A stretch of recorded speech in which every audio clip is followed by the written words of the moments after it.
I'll divorce a slave who doesn't do housework, huh? Suddenly entering the room, my husband, Ethan, remarked. He was smirking and looked down on me, sat in a chair for a while. I'm already doing you a favor by putting up with you, useless. Hurry up and get dinner ready. Ethan was livid. To my horror, he even kicked my belly, which was in its 9th month of pregnancy. Caught off guard, I, along with the tablet I was holding, tumbled down from the chair onto the floor. In that falling moment, I tried to protect my belly. The pain from the fall shot through my entire body. Beyond my initial scream, I couldn't utter a word due to the pain and clutched my belly desperately. Ethan kept kicking me and was like, "Get up and do your job," when suddenly, an angry voice yelled at him from somewhere. What awaited such a husband after this incident was? My name is Yvonne Dawson, 29 years old. Living with Ethan, my husband who's 3 years my senior. Though soon, we're gonna be a family of 3. Actually, a new life is growing inside of me. Now in my 9th month of pregnancy with our first child, I often find myself cluelessly reading maternity magazines, somehow making it through the stable period of pregnancy. But that doesn't mean I've been at ease. Every day is a mix of finding out what I shouldn't do and what might be best for the baby at this stage. Morning sickness, which I had only seen on TV dramas, was far more grueling in reality. Alongside realizing the challenges of childbirth, I've also came to appreciate the greatness of motherhood. Hoping that my baby would be born safely, I've eagerly awaited the day. However, something started to trouble me. It was about Ethan. When I told him about my pregnancy, he was like, "All right," pumping his fist in the air and cheering. I believed we'd have a happy family life. I pictured a bright future full of smiles with Ethan and our soon-to-be-born baby. However, as I grappled with the uncertainties of my first pregnancy, feeling unwell, unable to move as usual, or bedridden due to morning sickness, Ethan began to change. "I'm home. Why the hell are the lights off?" "Sorry. I've had bad anemia since this morning." "So, you haven't done anything again?" "Yes, that's why I tried calling to let you know maybe you could grab something to eat or buy something on your way home." "I was already on my way. How am I supposed to get my food now?" Saying this, he began yelling and throwing things around.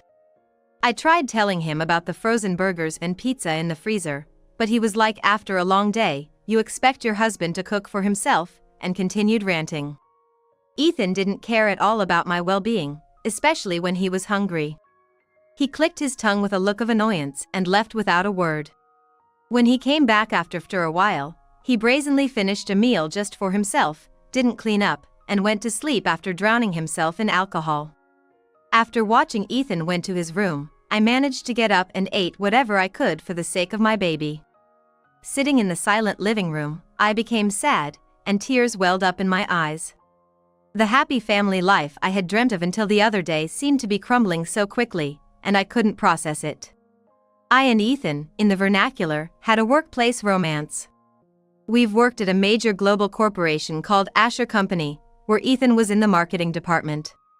I'm an executive assistant but also handle some of the accounting. One day, while working on the accounts, Ethan noticed me when he brought some documents from his department. From that day on, he started pursuing me relentlessly. It was love at first sight for Ethan. At first, I wasn't interested at all. But his persistent efforts and the way he seemed to lead his team with such vigor drew me to him, and we started dating.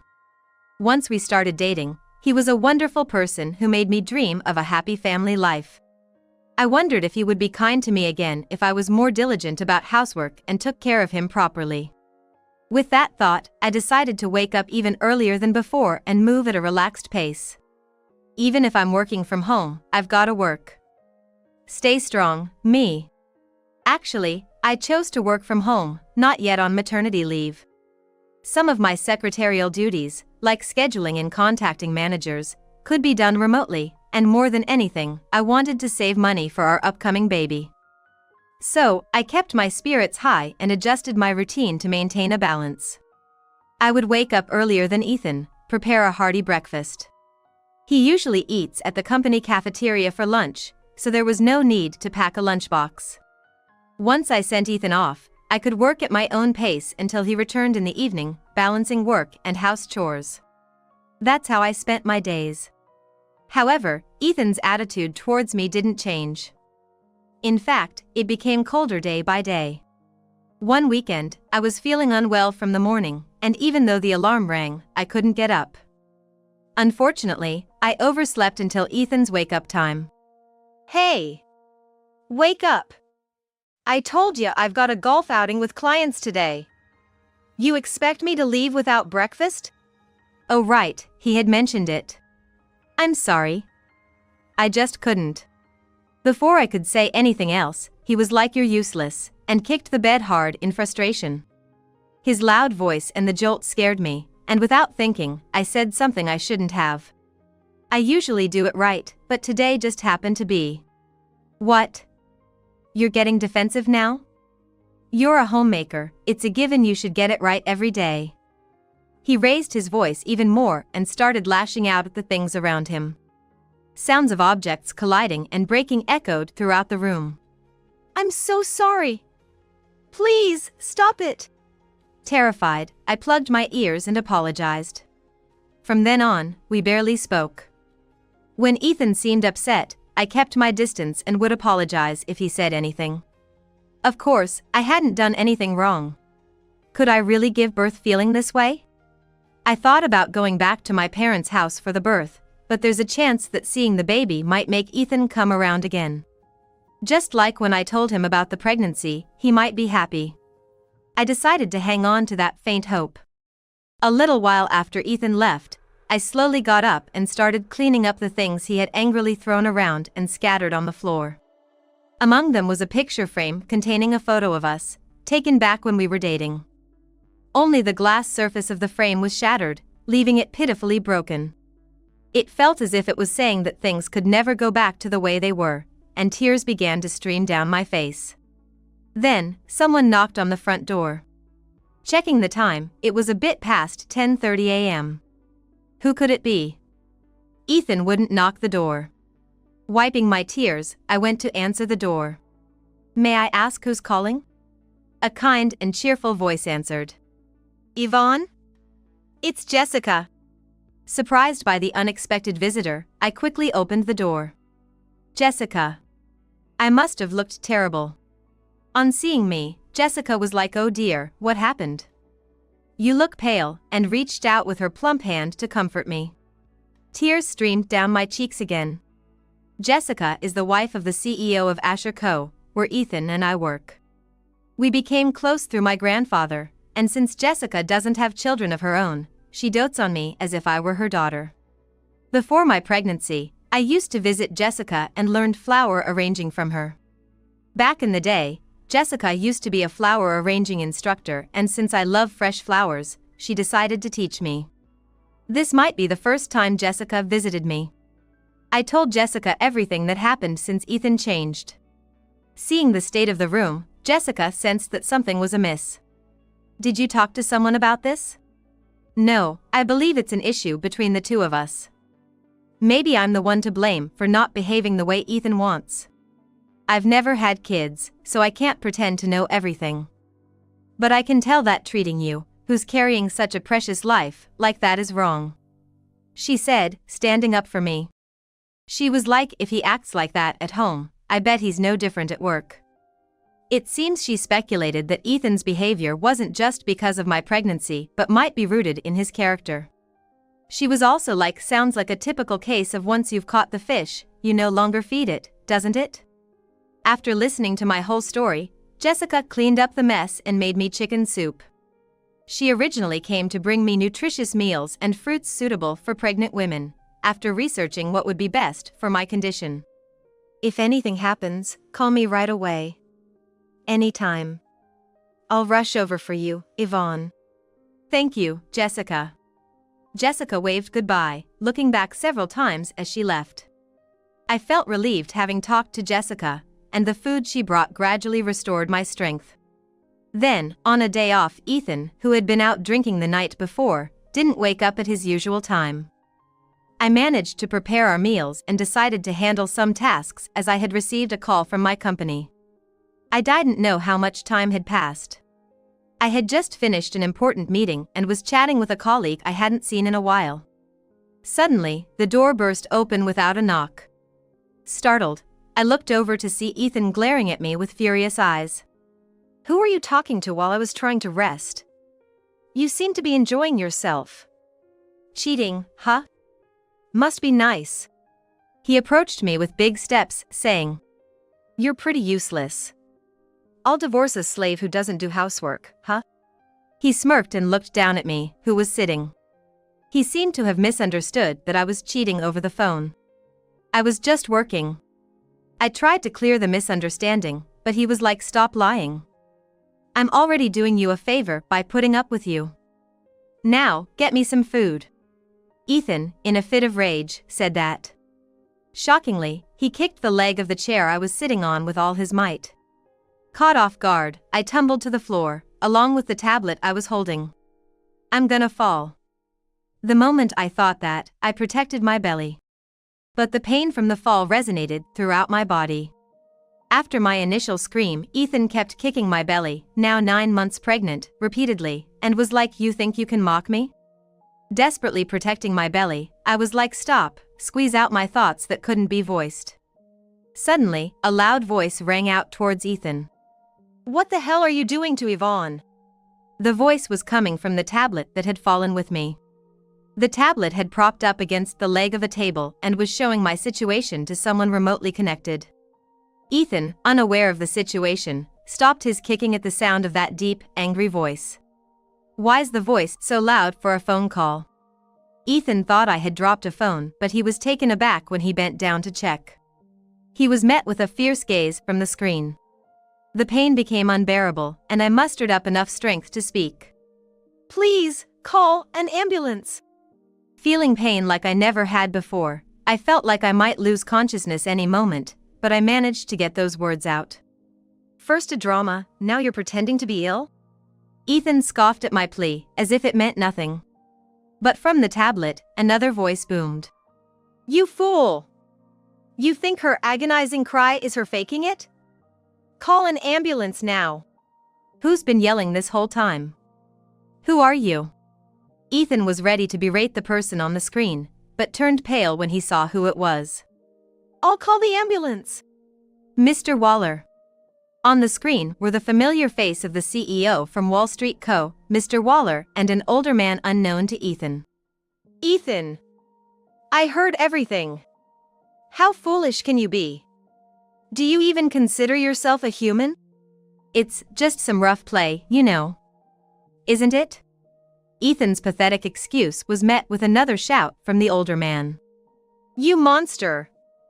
Who the hell kicks a pregnant woman's belly multiple times, and especially my precious granddaughter, Yvonne? Who are you, man?"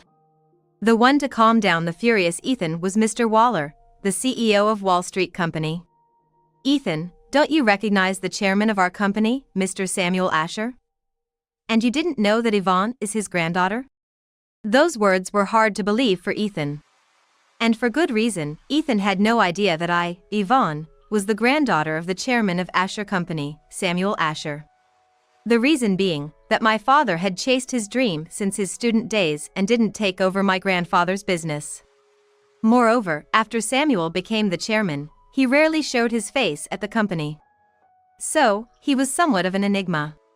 The company names is Asher, so probably Ethan didn't connect my original name, Yvonne Ashfield.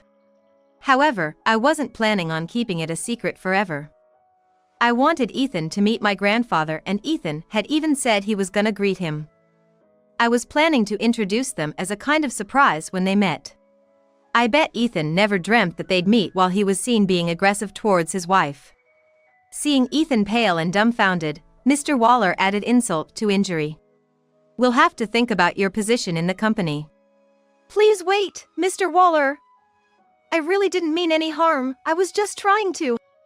As he began to explain, the ambulance that Mr. Waller had called arrived, and around the same time, Jessica, who must have received a call from Mr. Waller too, showed up.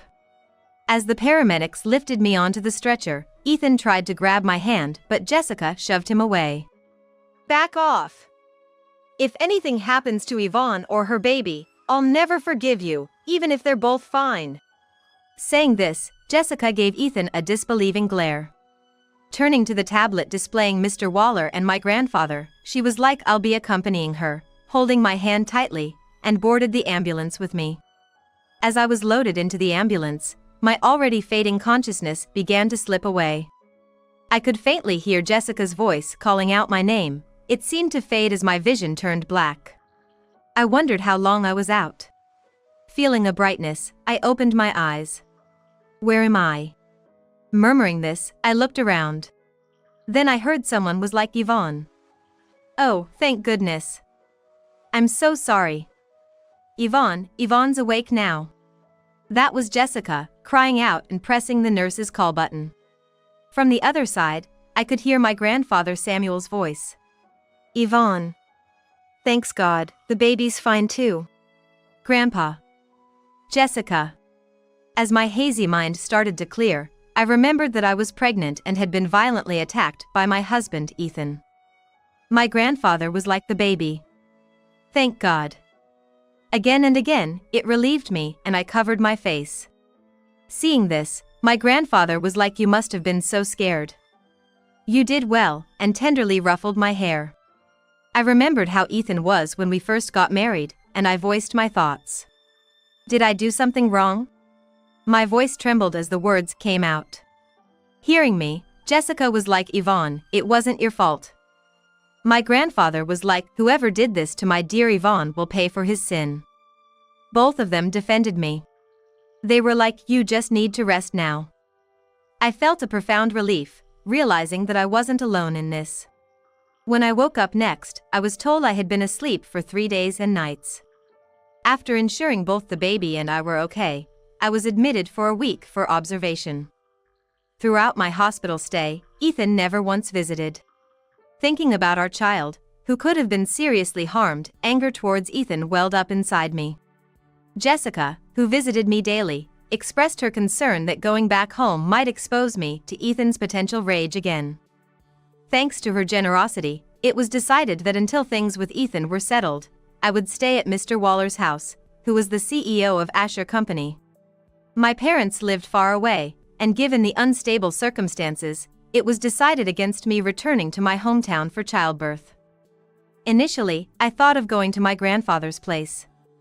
However, since my grandmother had passed and only men were left there, staying with Jessica at Mr. Waller's place in New York seemed better, considering she's a woman and could help out. Plus, it would be more convenient if any action needed to be taken against Ethan. Shortly after I began staying with Jessica, Mr. Waller shared some insights about Ethan's behavior at Asher Company. It turned out, on the night I told everything to Jessica, she had requested Mr. Waller to keep an eye on Ethan's behavior. In response, Mr. Waller asked Ethan's direct reports and coworkers to report on his day-to-day activities. "So, Yvonne, it seems you really had no reason to feel guilty." After hearing Mr. Waller's story, both Jessica and I were at a loss for words. Jessica was like, "I knew it." Turns out, since I was rushed to the hospital, Ethan never contacted me. He was under the impression that I had wronged him and ran away. Worse yet, he was spreading rumors at work that I had cheated on him and felt guilty, which was why I left. Moreover, a coworker from Ethan's batch revealed that he was always an arrogant person, looking down on those he considered beneath him, and even treated some of his subordinates very poorly. Back then, I was the most popular female employee in the company. Ethan only pursued me for that reason. He apparently boasted that once we got married, he'd treat me like a slave and exploit me to no end. I had been deceived by Ethan. Realizing this made me feel utterly naive for ever thinking I was lucky to have met someone kind.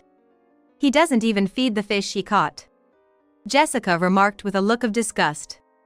"I bet he's up to no good outside of work as well. We should probably look into it." Jessica exchanged glances with Mr. Waller and nodded. She was like, "Wait here," giving me a reassuring pat on the shoulder, before heading deeper into the room. She returned in less than 5 minutes, handing me a business card. "This person's willing to really listen to you, so you might want to consult with them." When I looked at the card, I realized it belonged to an attorney. It turned out that my grandfather, knowing this attorney was a top-notch professional, had entrusted it to Jessica to pass on to me. My grandfather was currently occupied with some long-standing international business partners who were visiting him, so he had left me in Jessica's care. The chairman was really concerned about you. He told me he wishes he could be by your side during this time, but he wants you to stay strong and do your best. I see. Just like grandfather, I whispered to myself in my heart. Growing up, I'd always seen my grandfather as someone who prioritized work and business associates over family matters. He was very strict in that regard. I was Grandpa's favorite, so I've been watching my grandfather since I was little.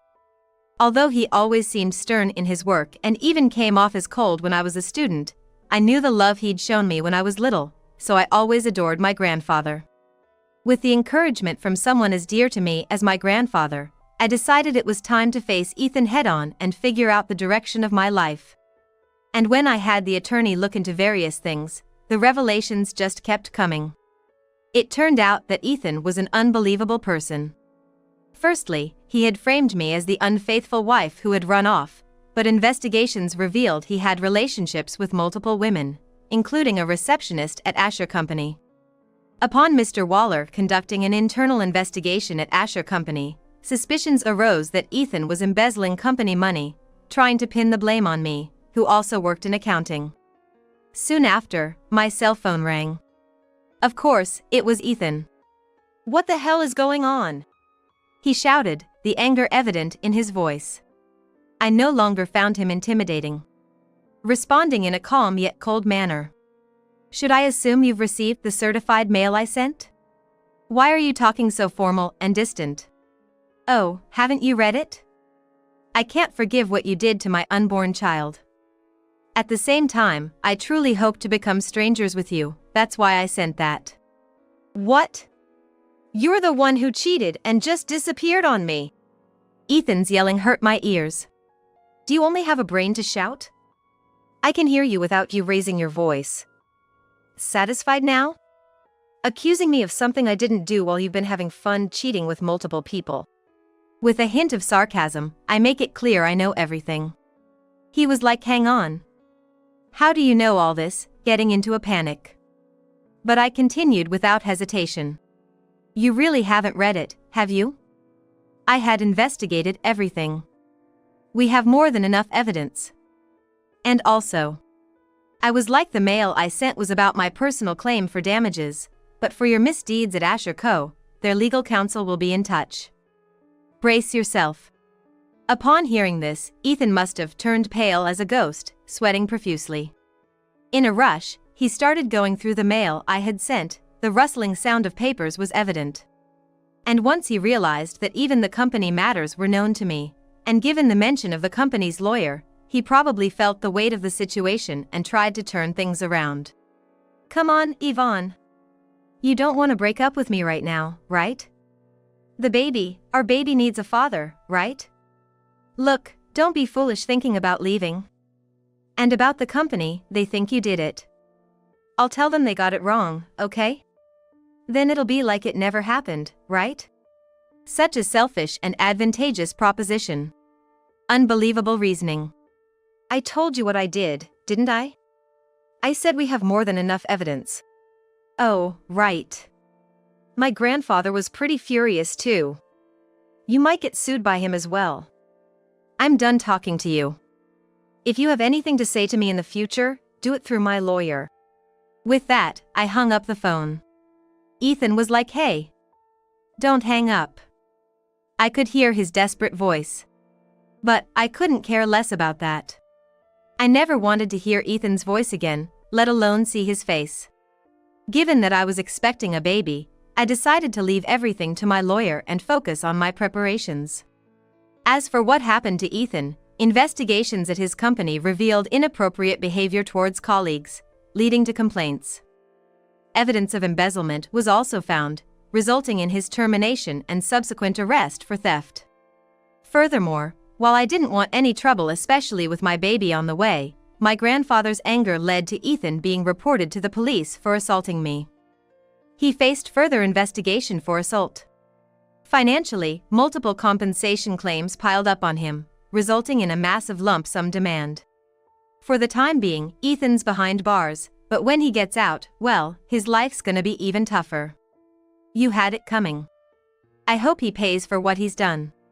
Before Ethan was taken in by the police, I managed to finalize our divorce. I then safely gave birth to a healthy baby girl. After discussing with my grandfather and Jessica, we decided to ask the lawyer involved in marriage as a special case that my daughter wouldn't see her father for now. It was a surprise for my parents, but after my delivery, they moved from Nebraska to New York to live with my daughter and me. It was the four of us together. My parents also helped out with raising my daughter, allowing me to go back to work. By the time my daughter started elementary school, I was entrusted with significant responsibilities at work. I succeeded Mr. Waller and became the CEO of Asher Company. Following my grandfather's policy of not allowing the company to become stagnant, the CEO position rotates after a certain age. While working as a secretary and handling the finances, I'd been studying the ins and outs of the business. Had Ethan remained the person I met back then, maybe he'd be the CEO now. But looking at the path he chose, I can't help but pity him. I feel more resolved to be a leader who listens to everyone, ensuring we don't produce employees like him. I'm determined to follow in the footsteps of great men like my grandfather. Speaking of my grandfather, he's now retired as chairman and is completely smitten as a great-grandfather to my daughter. Though I've been through tough times, I feel truly blessed right now.